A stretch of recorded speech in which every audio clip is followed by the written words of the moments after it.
Good morning, good afternoon, or good evening, depending on where you are in the world, and welcome to today's DevOps.com webinar, brought to you by Techstrong and Synopsys. My name is Cody J. Brown. I'm the host of Techstrong Learning. We have an exciting panel ahead, but first I have just a couple of housekeeping notes. First, today's session is being recorded.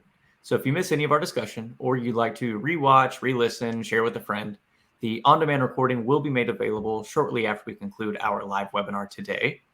If you have any questions, we want you to send those in using the Q&A tab on the right side of your screen. And that's also where you're going to find the chat tab. This is where we want you to engage with what we're talking about today. Let us know your thoughts, chime in, start a conversation. We do have a couple of polls that will be scattered throughout today's webinar. And I'll also point your attention to the Handouts tab, where you'll find some additional documents to download to aid with today's webinar. And finally, before we close out, we will be giving away 4 $25 Amazon gift cards, so be sure to stick around. Our topic today is applying the 2022 OSSRA findings to software supply chain risk management. And joining me today is Mike McGuire, Security Solutions Manager at Synopsys Software Integrity Group. Mike, thank you so much for being here with me today. I'm going to give you the floor. All right. Thanks so much, Cody, for that fantastic introduction. And thanks everybody for joining today. I'm joining you from Burlington, Massachusetts, about 40 minutes north of Boston, as I'm sure probably more people are familiar with. Just a little bit of tidbit of information. And I'm pretty excited to be talking about our open source security and risk analysis findings. It's a report that we do annually here at Synopsys. From here on out, I'm probably going to call it the OSSRA report, as you see here, because I easily get tongue-tied and I'm not really in the business of making myself look silly. I usually keep my comedy routines on the weekends. The weekdays, I try to keep it pretty serious. No, but in all actuality here, I'm going to go over the findings of the OSSRA report. I'm not just going to parrot what the numbers say in the report. If you haven't read it already, I highly recommend you check it out. If you did read it, then again, I won't just parrot those. I'm going to try to talk about how they apply to the software supply chain. Again, if you haven't read it, please check it out. It's a really, really good read. It's very light. It's easy to make your way through, and there's lots of pictures. I'm a picture guy. I know a lot of people are picture guys out there, so go ahead and check it out. So let's talk about what the OSSRA report means to the software supply chain. Here's a little bit about me. I'm not going to go over it right now, but it's there just in case you go back and you want to read about me and see who's talking to you. I don't really like talking about myself too much. Might be a fundamental design flaw, but I digress.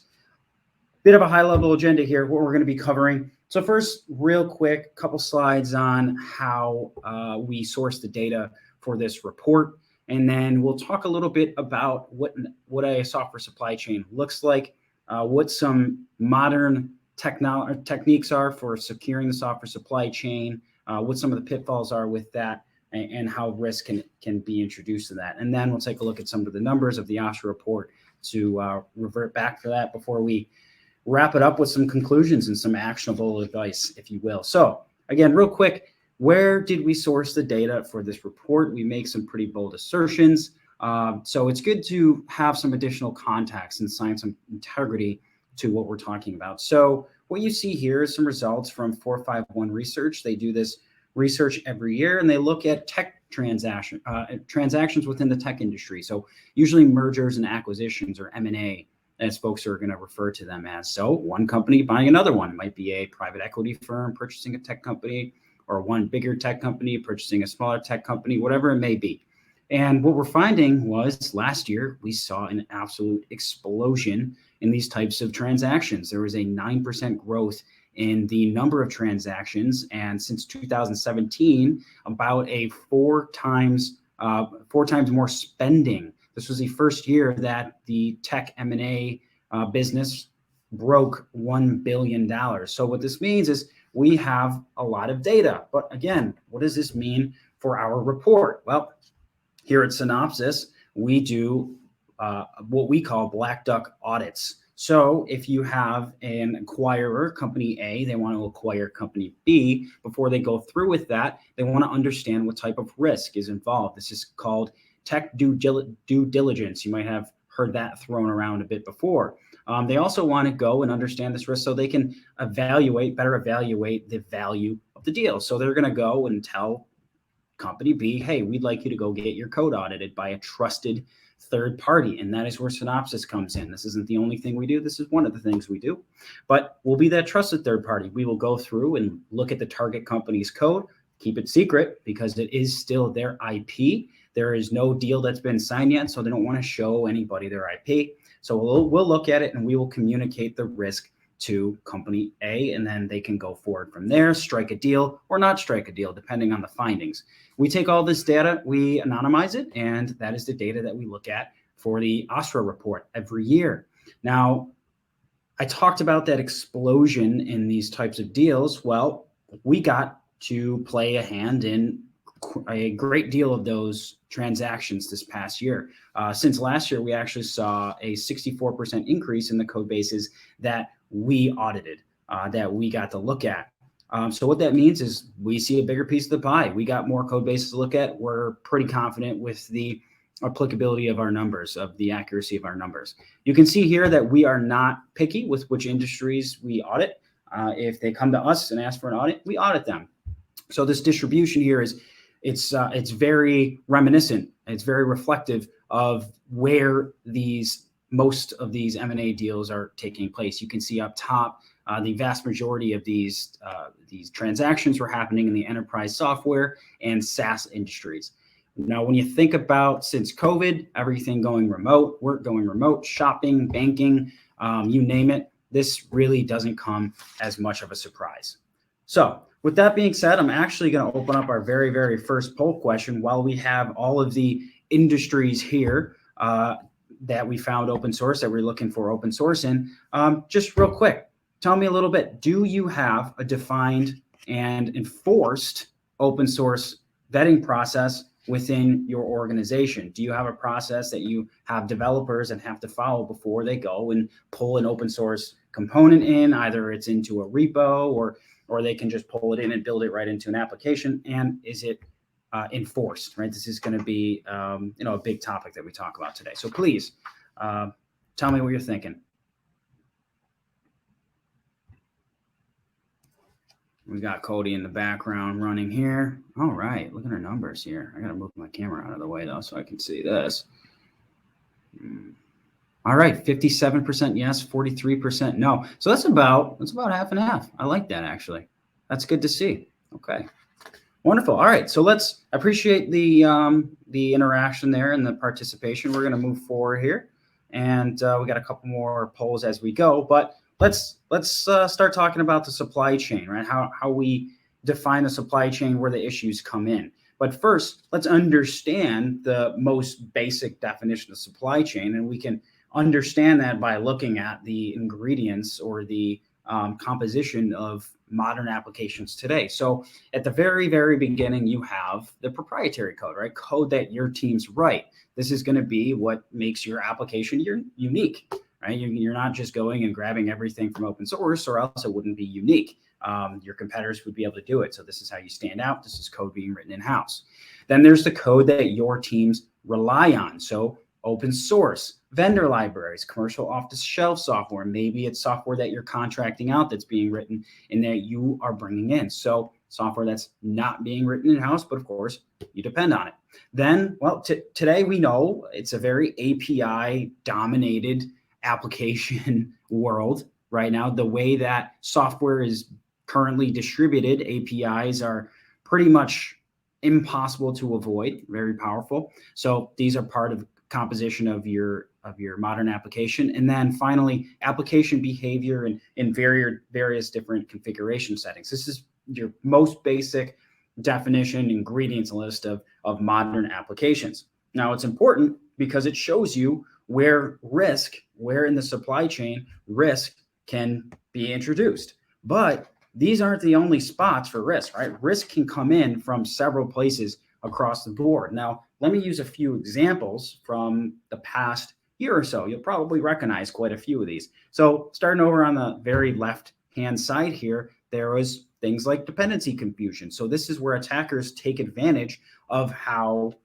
or they take advantage of the default settings on package managers, or they take advantage of how companies adopt updates from external components. So if I'm an organization and I depend on a open source project, I may have the package manager configured to go through and update anytime a new version is made available. Well, they are taking advantage of this. They can exploit that. And let's just say a version or a package that you really don't want is going to get brought in, and now your organization is referring to that dependency, and bad things can happen. Let's go to the very, very right.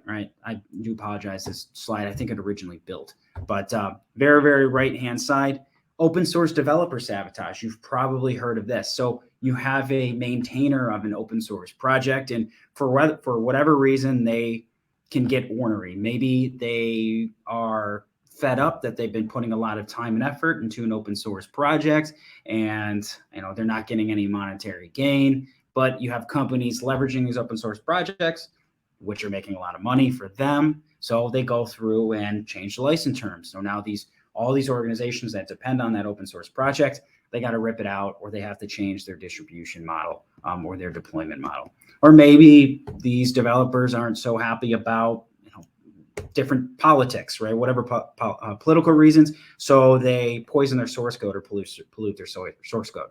And now in the very, very middle, this is one I think everybody is most familiar with, and that is just the simple open source security vulnerability, right? These are most prevalent, and they are extremely important issues, right? So, you look at Log4j, for example. Not only does this pose a security issue to your software supply chain, to your applications, but even now you look at governmental agencies like the FTC, who's getting involved saying, hey, if you don't do your due diligence to go and patch this, well, we're going to come after you and you're going to be in trouble.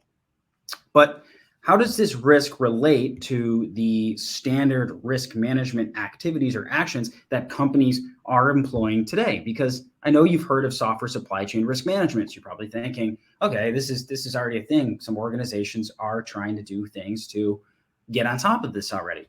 Well, these efforts, they usually relate to things like financial stability, corporate responsibility, maybe even the manufacturing supply chain. So we've all heard about logistics issues, especially today, supply chain issues. This is very top of mind. We've all heard of cyber and IT risk management. Right? There's a lot of effort put into data loss prevention and business continuity. However, these do not focus on software, and they're performed infrequently, so they don't keep up with the evolving vulnerabilities, right? These are very dynamic vulnerabilities, and that's where software supply chain risk management comes into play. It's going to track risk throughout the entire evolution of the application, from inception to deployment, everything in between. Who's writing it? What are the development practices, and so forth. But there's a big challenge. There's still a big challenge in the way that makes this extremely difficult, and that is the scale of open source usage and the scale of vulnerabilities. So what we found this year was that on average per code base, there's 508 open source components.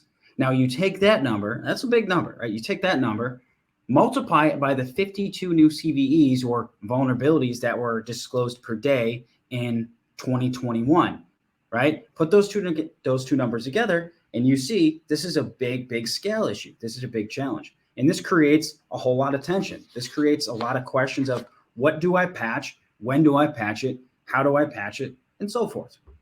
Now, lending to this issue is when you consider where software supply chain efforts are currently focused. So right now, in a lot of organizations, current software supply chain risk management efforts are focused on vetting laptop suppliers, or making sure you have the right badge reader software, security cameras, making sure you or your vendors are complying with GDPR, making sure they have their SOC 2 certificate or SOC 2 audit, right? That's great. That's all fine and dandy, because these are all very managed requirements and processes. And what that does is that gives you a sense of trust. Right? That provides a sense of trust in your business and the businesses that you are working with. And leading from that is, hey, if I can trust all of that, well, I can probably trust their software also. Again, that's not a bad assumption to start with, But you have to consider there's a whole another avenue of risk, or a avenue that risk can enter these applications from, enter the supply chain from. And that is what we consider unmanaged software risk, right? These are things that you can't see, you don't have a lot of visibility into. These are things like what open source is being used, what third-party code is being used, how is the software being patched and updated, right? Do you have any insight into that, right? I mean, there's very credible risk within how you're patching your software. There's very credible risk if you are behind on your software patches. So again, it's these things that you don't have much visibility into that pose significant risk. It's these things that you don't have much visibility into that are a blind spot that a lot of organizations really aren't paying attention to. And it is this type of risk, this unmanaged procurement risk, that is displayed by the OSSRA report. If you go through, like I recommended, check out those numbers. That is where this risk really rears its ugly head.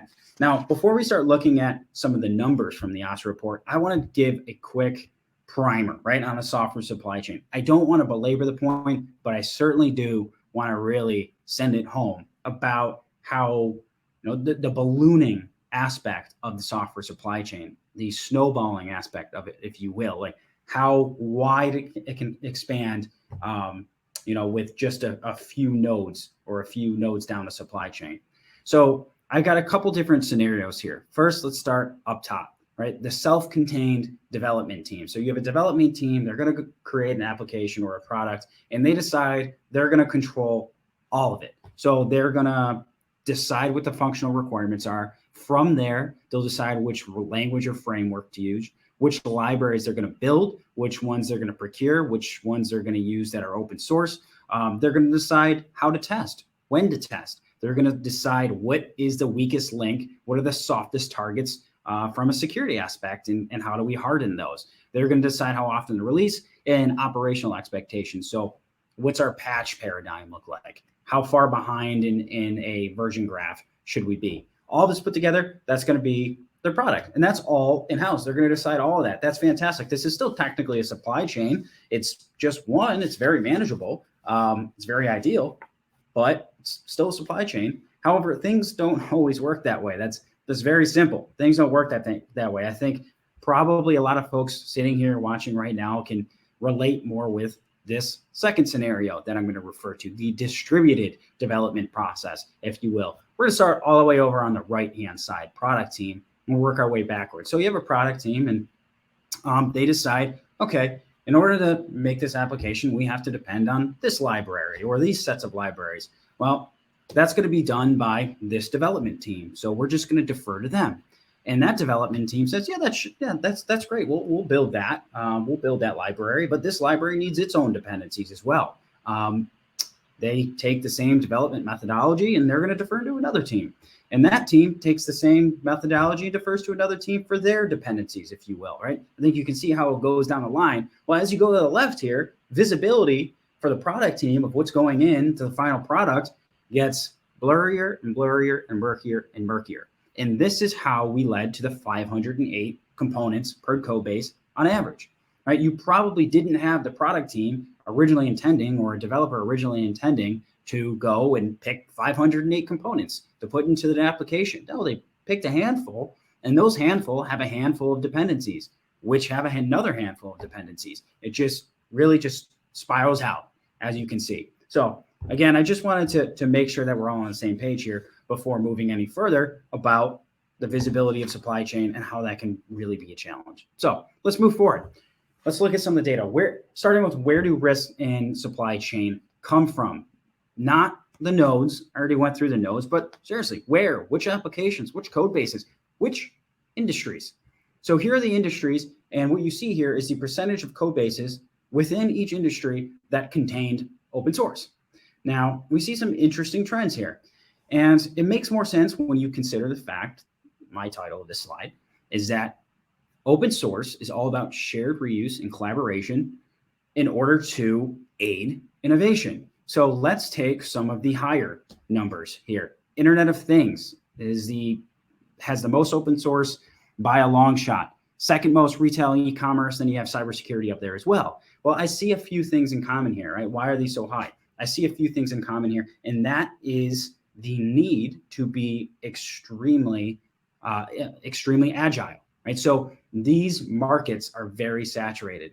There's a lot of competition. There's a lot of demand to move quickly and deliver to your customers on a quick, regular basis. So they have to focus more of their efforts on innovation, focus more of their efforts on what makes their product unique, what makes them different, what's their competitive edge over all of those competitors out there.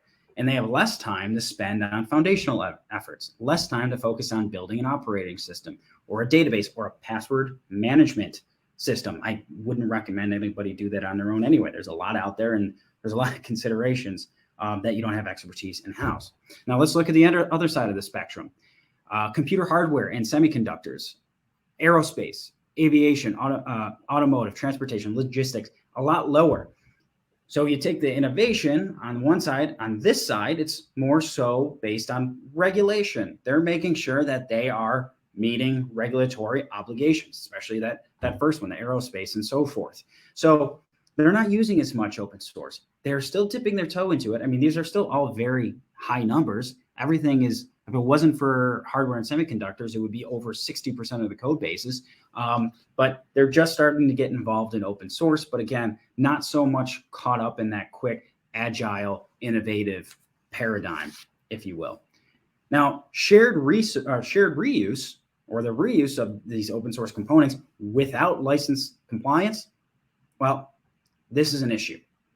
All right, so as we know, open source is free in the monetary sense, but it's not free in the intellectual property sense. You still have obligations that you need to adhere to. But this can get a little bit murky, understandably. Again, especially if you don't have that expertise in-house, especially if you are getting absolutely bombarded by the scale of open source component usage in your code bases. We found that 53% of the code bases that we audited had some sort of license conflict. That means they were using open source components that had license obligations that conflicted with how they were distributing or how they were deploying or how they were using the software. Additionally, 30% of the code bases we looked at contained components that were not licensed or contained custom licenses. Now, you might be thinking, well, why is this an issue, right? No license or custom license, what's the big deal there? Well, the thing with intellectual property is you actually have to be given express permission to use the software. And that's what a license does. It's almost like a driver's license. You can't get pulled over by the police and say, well, I don't have a license. There's nothing that says I can't drive, but there's nothing that says I can drive. That's the issue, is there's nothing that says you can drive. Same thing with license. A license outlines what you can do, what you can't do, and what you must do with the software. If there is no license, nobody told you they could use you could use their intellectual property. Custom licenses is an issue as well, right? There are thousands of different licenses out there. They range from very permissive to very restrictive, but they all have very understandable boilerplate obligations, right? These are terms and obligations that organizations have seen before. They can go through and parse and quickly, easily understand what they have to do. Now, when you have custom licenses, they sort of divert from that basic understanding or basic agreement, or they have these addendums. Well, that's where the risk really comes into play. And it's usually recommended that you stay away from these custom components, or these custom licenses, unless you do have in-house expertise that tells you you're good to go. So let's take a quick break there and get our second poll spooled up here. So please, if you could take a look at this and select all and any that might apply to you. How do you track open source license obligations? Do you do it at all? If you don't, go ahead and hit that. Do you use inside counsel? Do you use outside expertise? Are you using a software composition analysis tool to help you understand license obligations? Like I said, go ahead, select everything that may apply to you.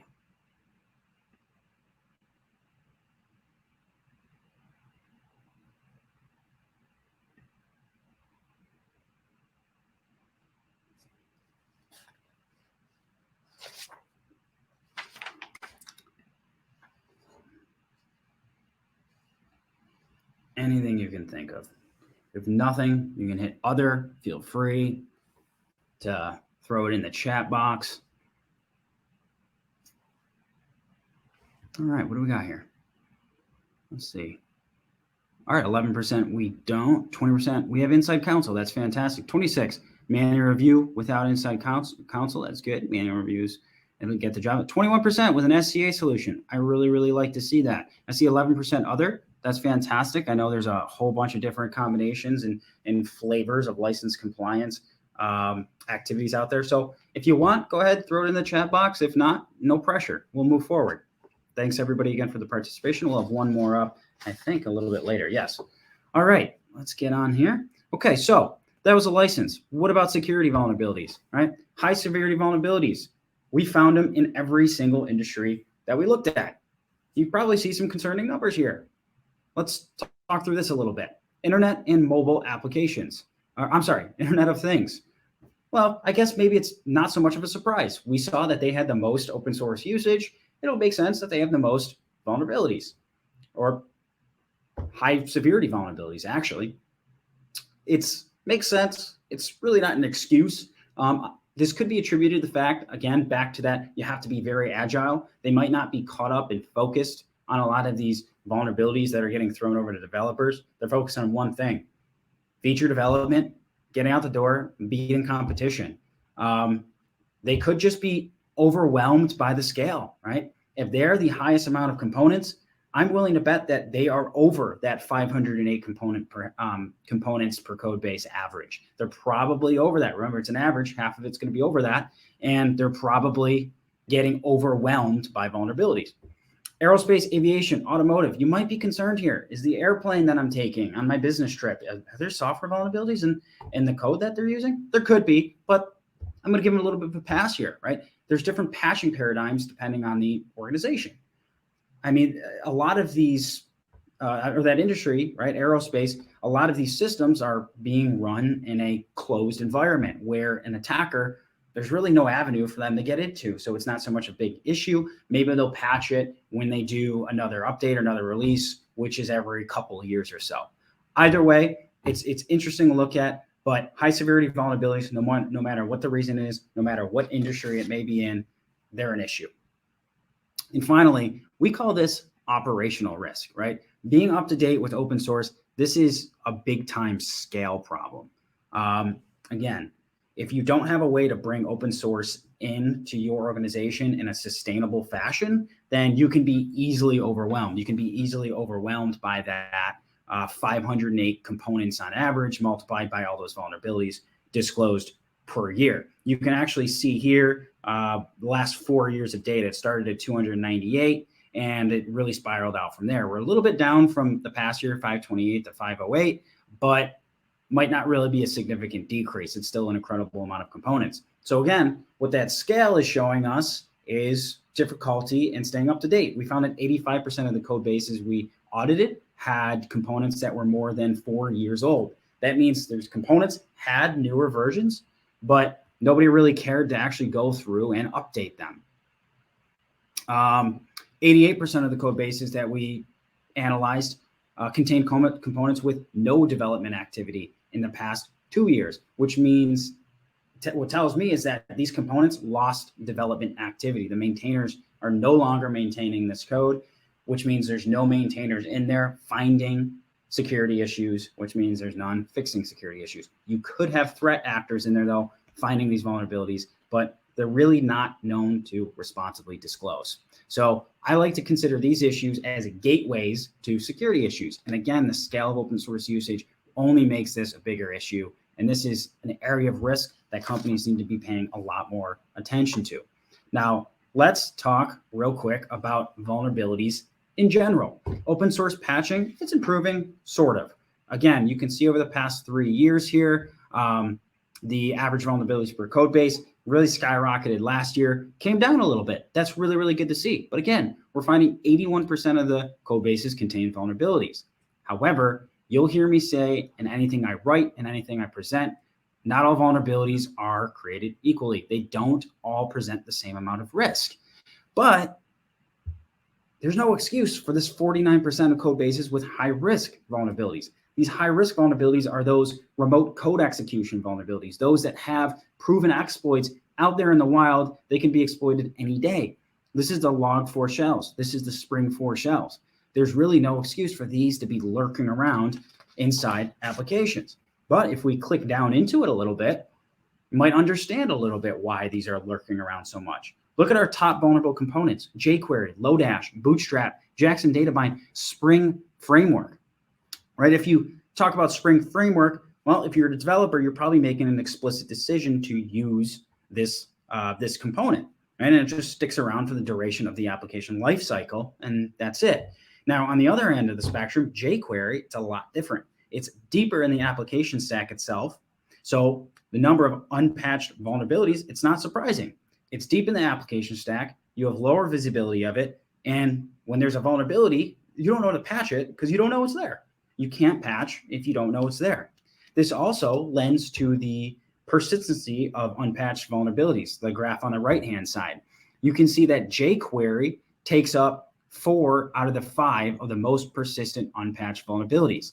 You can see here we plotted it past 3 years. And one thing you might notice is that the occurrence or the prevalence of these vulnerabilities hasn't really moved much. A little bit, sure, but it hasn't moved much. There hasn't been more occurrences and there haven't been many less occurrences, which again, it means nobody's really looking at them.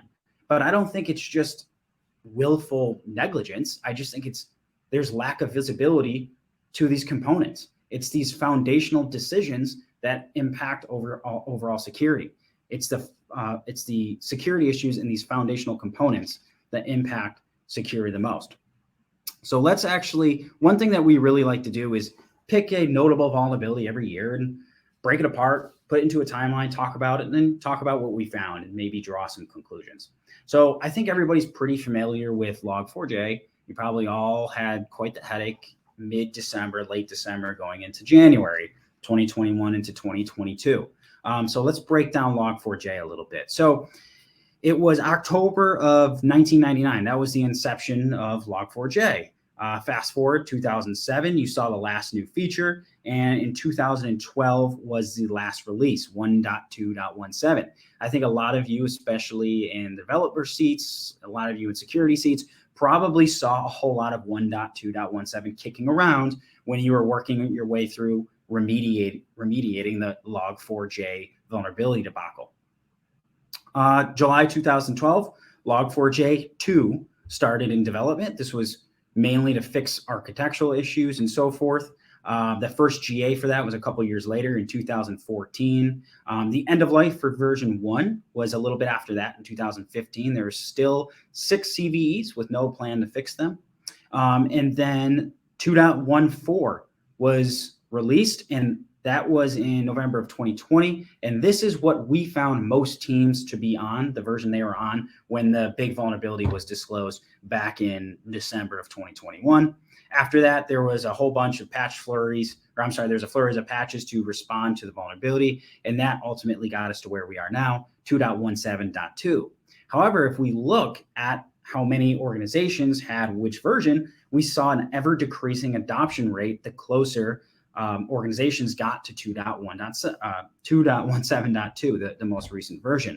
Now, this is an issue because it does address the issues with bridge code for version 1 to version 2. So we highly recommend everybody get up to the most recent version here at the end.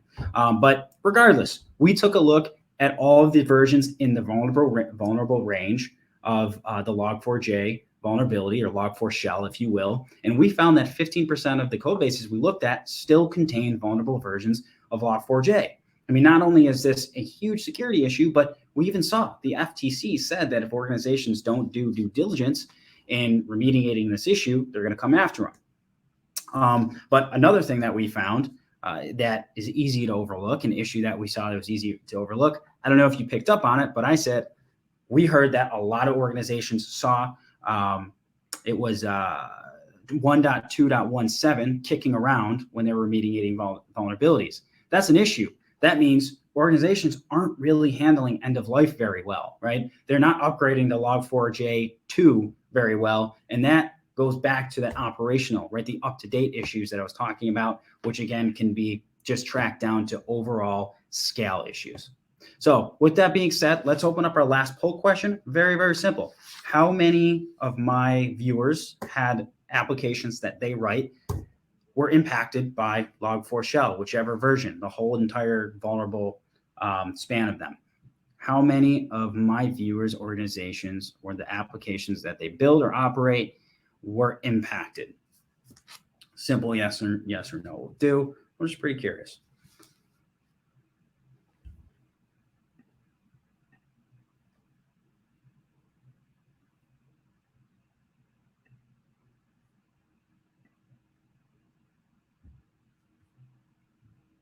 All right, this is as expected. 67% yes, 33% no. The vast majority was a yes. That's what we're seeing. That's very, very consistent with what we saw in the basically DEFCON 3 days of Log4j. Again, thanks everybody for your participation. We'll move on.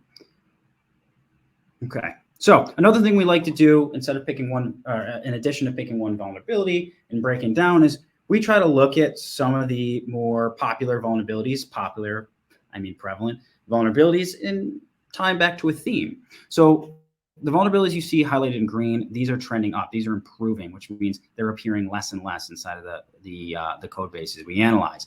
The ones in red, it's the opposite. They're regressing. They're appearing more and more in the code bases that we analyze. However, we looked at these and we tied them back to a theme. And what's that theme? Is that developers, organizations they're passing untrusted data to a thing, right? They're letting the library, the open source library, just take care of it. Untrusted data, they're saying you take care of it. It could be a JSON data block. It could be maybe some sort of serializer that understands how to convert a string to an integer, input validation, whatever it may be. This is the theme. So if you boil it down, it's a data sanitization problem. Now, if you want to do these, if you want to avoid these, there's some mitigation so that you can avoid things like cross-site scripting, input validation, things like cross-site scripting, arbitrary code execution, right? That was the big issue with Log4j, right? If you want to avoid those things, well, it's simple. Use an explicit JSON schema, use objects without prototypes, don't manipulate unknown data types, pretty basic stuff. But the core of the issue here is that you can easily regress, right? That's why we're seeing these vulnerabilities keep showing up, right? That's why they're so prevalent, is because maybe you made a patch, but then you go and pull in another dependency that relies on these vulnerable components. Well, it's just right back. So it's these foundational components, again, that are showing up that really, really need to be patched in order to keep these issues from going in the red or staying yellow, right? We really need to patch these foundational issues at the source so that they don't keep showing up year in and year out. So finally, as I wrap up here, let's talk a little bit about what this means for you, what it means for development teams, and what it means for operations teams. Now, I just have 2 slides here. Now, before I get into the real recommendations, I want to address a common question we get. It's, hey, we have we're DevSecOps team or shop, right? We have an InfoSec team. Isn't this something that they address? And really, the simple answer is not really, no. DevOps, it's all about rapid feature development, right? Minimal releases so that these releases can be tested in an incremental manner. It's not a framework for compliance or risk mitigation. So if you go to developers and say, here's what security found, or here's what the lawyers want you to do, that's just going to be viewed by the development team as an impediment to feature development. Right? The priority is continuous innovation. And when it comes to testing, right, you might say, well, security is testing. Well, all the testing is going to be matched up with release velocity. So it's all going to be contextual testing. So it's easy for a lot of these priorities to get deprioritized, if you will, right? A lot of the efforts are going to be focused on shifting left. Now, there are a lot of security efforts that can be done by the developer far left in the software development lifecycle, but there's a lot that can't be done there, and there's a lot that have to be done elsewhere. So DevSecOps, not really completely built to address these types of concerns. InfoSec, on the other hand, very focused on data protection, data controls, data access rights. The most value that it offers for open source risk management is probably patch management, right? That's a great open source and software supply chain risk management consideration, but it's mostly focused on firewalls and encryption, authentication, and authorization. It's not really the risks that you're worried about introduced by open source. It's mostly related to the configuration management that I highlighted in that supply chain slide a lot earlier in the presentation. I recommend, if you want, go back, check that out. There's a configuration management part of risk management. That's what InfoSec is going to solve. So with that being said, what are some additional steps that you can take to actually address this type of risk? Well, I've got a few for you. First of all, big takeaway, as this is my last slide, is what the OSSRA report shows us is that we all need to improve our open source risk management postures. Firstly, you can't secure what you don't know you have, right? You need to be able to secure the code powering your business. Finally, patches, they have to match your code, not a fork of the code. They have to match your code. Otherwise, you can introduce unexpected functionality and you could get rid of functionality that you depend on. You need to threat model all development workflows so that you can identify assumptions and trusts and mitigate the weaknesses, any weaknesses that there might be in those assumptions.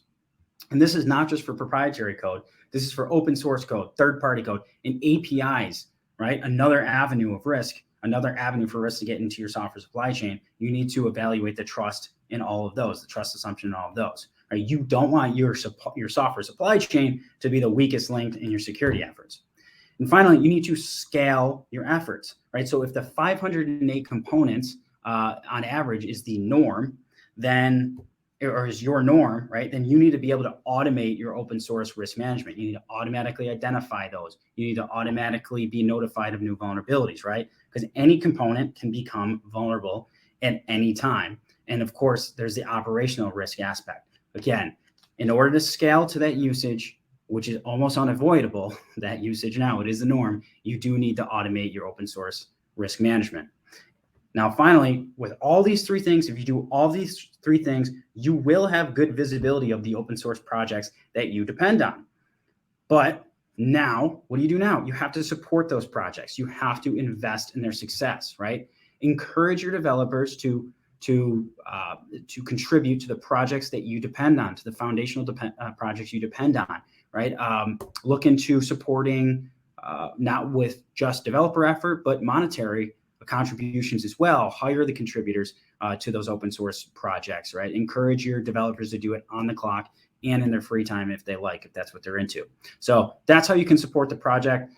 There's a John F. Kennedy quote that kind of ripped off, and I really like it. You know, it's ask not what open source can do for you, but what you can do for open source. So with that being said, that's the end of my presentation, the end of my spiel. I'm going to hand it over now to Cody, who I think is going to check on any questions.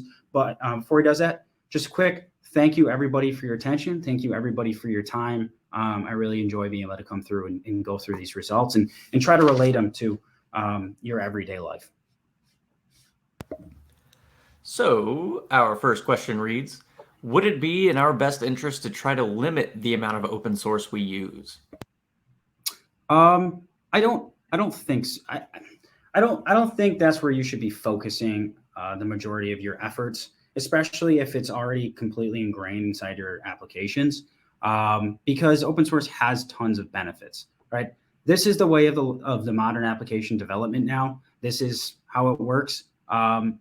You should lean into it. You shouldn't run away from it. You just have to learn to live with it, which is making sure you have a effective open source risk management solution in place, automation, teams that are on board, and making sure it doesn't get in the way of development velocity. So no, I don't think you should try to limit it. I just think you need to manage it is all. So where did those go? Here, all right. So is there a way to measure the benefits of open source so we can justify its usage? It's tough to do. It's tough to quantify it, right? Now, if you can, I think the best part is to show that usage of open source isn't affecting your security posture. So what a lot of software composition analysis tools, a lot of risk management tools can do is actually provide you a dashboard, show your risk mitigation efforts, so that you can take that to senior management, so that you can take that to the product team and show them what you're doing, show them that there's obvious vulnerabilities, but you are acknowledging them and you are doing what you need to do to, resolve those risks. So again, tough to quantify. that sort of return on investment, but it is easier to quantify your efforts in security. And I think any other product success metrics can attribute to the success and the benefits of using open source. So how are you collecting the data for software bill of materials, or SBOM? Well, my recommendation for that is a software composition analysis tool.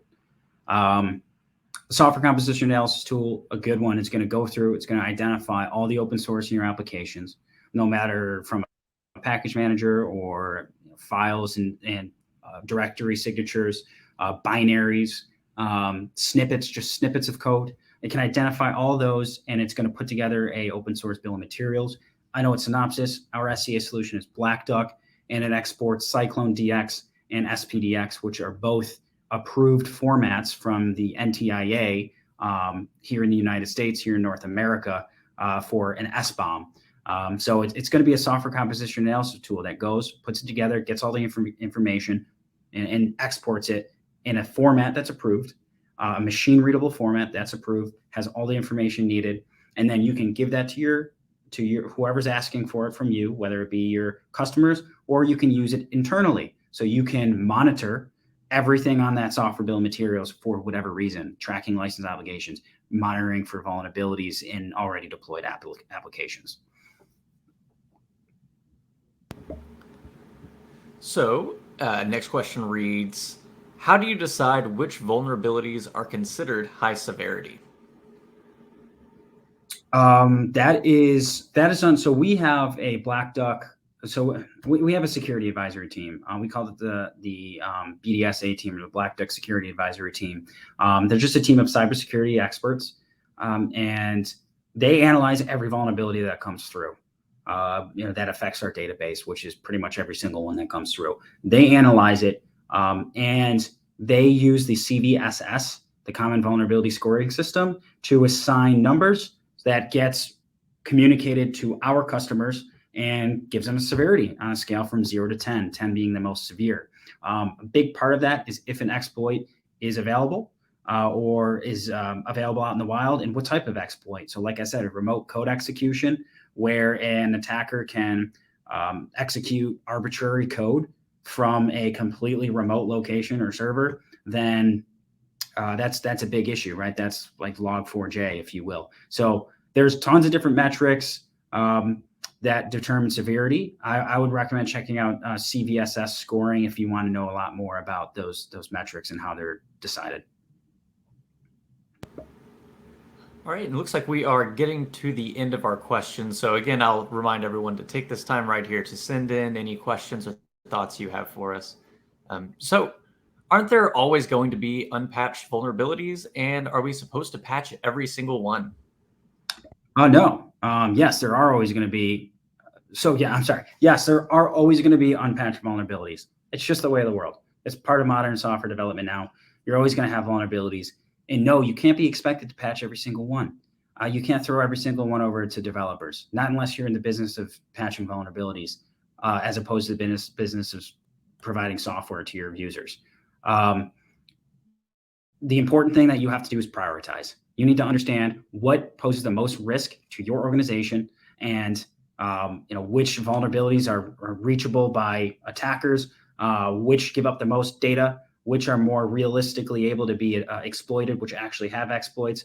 All that information leads to your prioritization. And when you prioritize a vulnerability, then that's how you decide which ones that you want to fix. Again, a software composition analysis tool, a good one, is going to be able to do this for you, like those BDSAs that I mentioned. It's going to lay out all those metrics for you and help you determine which ones you should address first.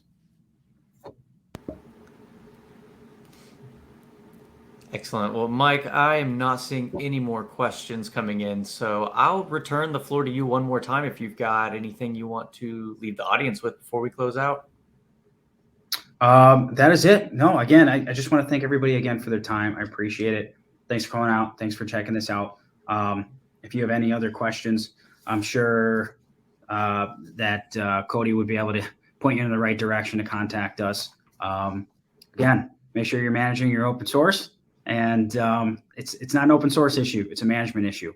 thanks again for coming and visiting us. If you haven't checked out the OSSRA report, I highly recommend it. Outstanding. Well, thank you, Mike, for joining us today. I really appreciate you taking the time to put together your slide deck and join us and give us a full 49 minutes of your time. So thank you, thank you, thank you. Thank you, Cody. I would like to remind our audience that today's session was recorded. Following this webinar, you'll receive an email with a link to access the recording on demand. You can also find the recording living on the DevOps website. Just visit devops.com/webinars and be sure to look in the on-demand section. We do have 4 $25 Amazon gift cards to give away. Our first winner is Cass K. Our second winner is Kai R. Our third winner is Wagner A. And our fourth and final winner is Trevor B. So to the 4 of you, congratulations. Keep an eye on your inbox to claim this gift card. And if you don't receive an email, check your spam folder. I would like to thank Synopsys for sponsoring today's webinar. And before we leave, I would like to thank you, our audience. I really appreciate you spending your time with us. We ask for 1 extra moment of your time to fill out a brief post-webinar survey that'll pop up on your screen here in just a moment.